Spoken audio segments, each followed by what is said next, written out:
Oy, eto na, mukhang may inamin dito si Recto matungkol kay Pangulong Bongbong Marcos. Hindi daw nalolobat. Kargado. Ang tanong, ano kaya ang kinakarga? O ayon dito sa balita ngayon, ayon dito sa balita yan ha, PBBM, hindi lobat. Ako, sana all. Laging kargado ng malakas na enerhiya. Ayon kay Recto, mariing itinanggi ni Acting Executive Secretary Rap Recto ang mga haka-haka tungkol sa kalusugan at kakayahan ni Pangulong Ferdinand Marcos Jr. at iginiit na ang Pangulo ay hindi lobat, kundi isang high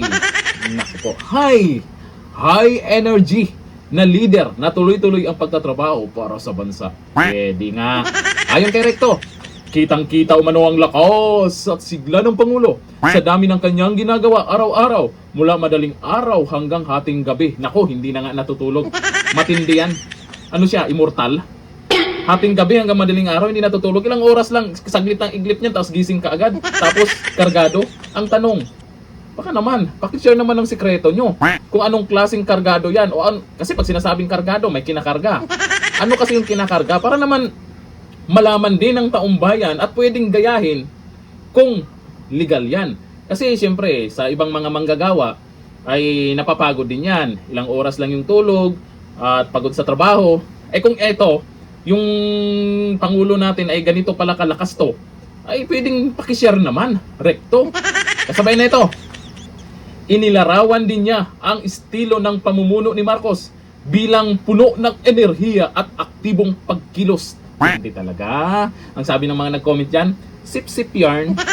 Ibinahagi pa ni Recto na maging siya ay napapagod na sa bilis ng takbo ng trabaho ng Pangulo. Talaga naman. Naanyay nagsisilbi pang natural alarm clock dahil sa mga mensaheng ipinapadala nito bago pa sumikat ang araw at nagpapatuloy hanggang gabi. Tingnan mo nagpapatuloy daw hanggang gabi.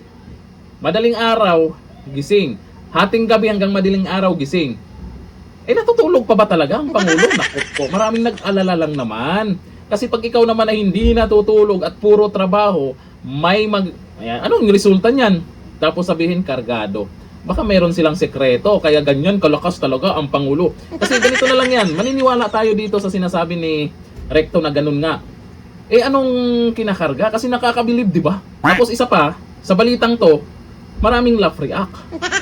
Binabasa ko ulit tong balitang to, wala namang nakakatawa. Pero dito sa sinasabing kargado, baka meron kayong idea kung anong karga ang sinasabi dito.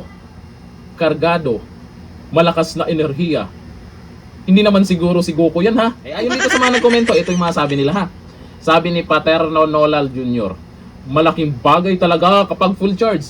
Walang lobat. Kahit pa 2 araw nagising, kahit di kumain.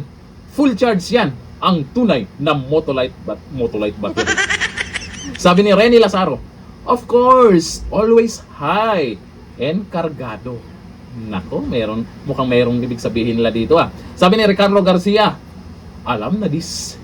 Sabi ni Johnny Hinay, ikaw may sabing laging kargado. Anong kinakarga? Yan po ang katanungan po ng karamihang nag-comment dyan, Recto. Ano nga ba ang kinakarga? Malay natin, pwedeng gayahin yan, di ba? Sabi ni Randall Floriano, di nga na daw natutulog, kumakain at nagpapahinga, kargado talaga yan. Ayun po yan sa mga nagkomento Sa tingin nyo, kayo, may idea ba kayo kung anong kinakarga sa Pangulo? Kasi napakasipag daw talaga. Kalain mo, gising, madaling araw, mayroon pang sinabi, tuloy-tuloy hanggang gabi, hindi natin alam kung anong oras nagpapahinga. Ganon kalakas ang Pangulo. Di ba? Kakaibang nilalang talaga. Ang lakas-lakas talaga. Comment tayo dyan. Hanggang dito lang, thank you. Bye-bye.